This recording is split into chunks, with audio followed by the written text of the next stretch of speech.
जीवनम का प्रश्न नंबर 3। इसकी विशेषता ये है कि जब हम इस प्रश्न को हल करेंगे तो ये प्रश्न जो आधारित है वो प्रश्नवाचक शब्दों पर आधारित है।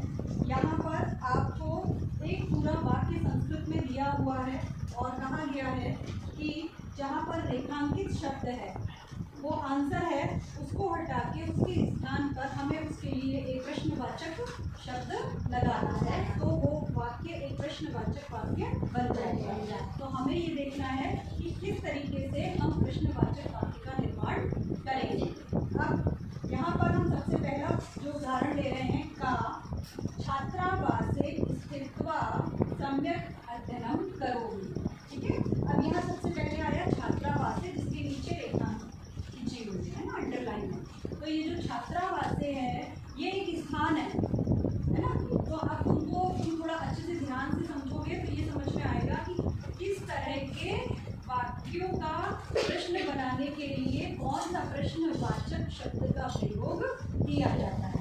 अब जैसे छात्रावासे आया, इसके स्थान पे कोई और भी आ सकता है, कोई भी स्थान पूछ रहे हैं, तो जब हम कोई स्थान बता रहे हैं तो उसका क्वेश्चन क्या बनेगा, पुत्र बनेगा।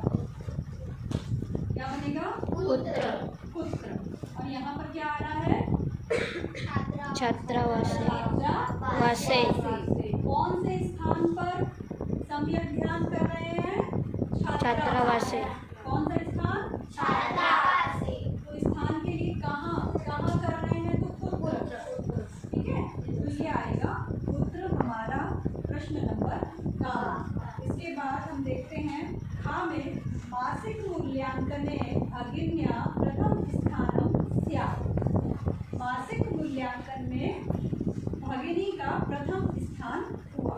तो यहाँ पर हमने देखा कि जो भगिन्या शब्द है ना, भगिन्या मतलब बहन, ये भगिन्या शब्द जो है हम देखेंगे कि इसके नीचे अंडरलाइन लगा है, मतलब ये भगिन्या के स्थान पर हमको दूसरा एक प्रश्नवाचक शब्द लगाना है। तो कौन सा लगाना है, कैसे समझेंगे कि क्यों लगाना है, कि कहाँ लगाना है, कि कहीं लगाना है, कि पुत्र लगाना है, कैसे समझ में आएगा। तो ये ऐसे समझ में आएगा कि हमारे पास भगिन्या की जो विभक्ति है, भगिन्या की हमारे पास है पंचमी विभक्ति है। ठीक है, भगिन्या जो है वो पंचमी विभक्ति का है, इसलिए प्रश्नवाचक शब्द जो होगा वो भी पंचमी विभक्ति का ही लगेगा। तो यहाँ पर हमारे पास लग जाएगा कश्य। कस्या, है ना। तो ये कस्या किसके मासिक मूल्यांकन में, भगिन्या, है ना। तो भगिन्या पंचमी था तो कस्या भी पंचमी आएगा। हमको ऐसा देखना है कि जो भी प्रश्नवाचक शब्द है वो उसी विभक्ति का आएगा जिस विभक्ति का आंसर है। और इसका अगर उल्टा देखा जाए तो आंसर भी उसी विभक्ति का आएगा जिस विभक्ति का प्रश्न है।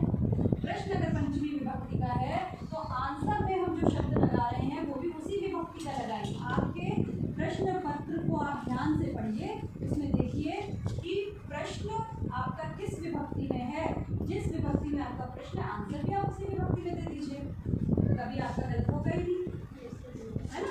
आपको रटने की भी जरूरत नहीं पड़ेगी, सिर्फ इतना पता होना चाहिए कि इसका आंसर है क्या।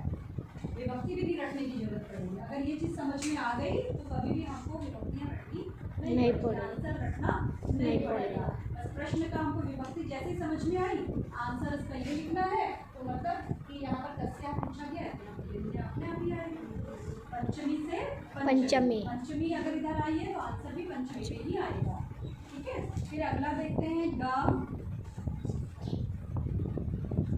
देखेंगे।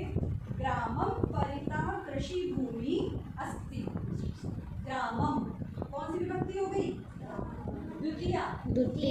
तो यहाँ पर क्या आ जाएगा, द्वितीया में क्या आता है, कम। ठीक है, तो आंसर द्वितीया में था, वो यहाँ पर हमारे पास क्वेश्चन द्वितीया में आएगा, प्रश्न द्वितीय का होगा, द्वितीया का है। ठीक है, समझ में आ रहा है पीछे। Yes ma'am. अब अगला देखो घा में वास्तविकम भारतम नाम ग्राम एव। ठीक है, तो यहाँ पर हमने देखा कि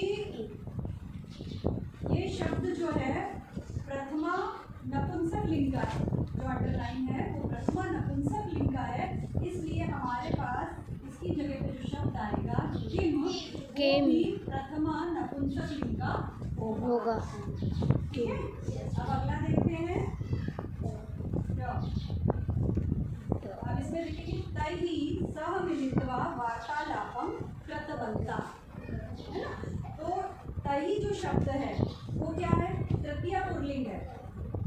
कोई तैहि दिया हुआ है ना, तैहि सह मिलित्वा वार्तालापम कृतवन्तः। तो कृतवन्तः भी बहुवचन, यानी बहुत सारे लोग हैं जो वार्तालाप कर रहे हैं। तो वार्तालाप जो लोग कर रहे हैं बहुत सारे हैं, तो बहुवचन ही हो गए ना, ठीक है। तो बहुवचन इसका है, ये तृतीया का है। तृतीया का तैहि, तय जो है वो तृतीया का बहुवचन है और पुल्लिंग है। तो तैहि के स्थान पे आ जाएगा कई, और ये कई भी तृतीया बहुवचन पुल्लिंग शब्द है। आया ये सारा समझ में? यस। अच्छे से आया? यस। कर देगा।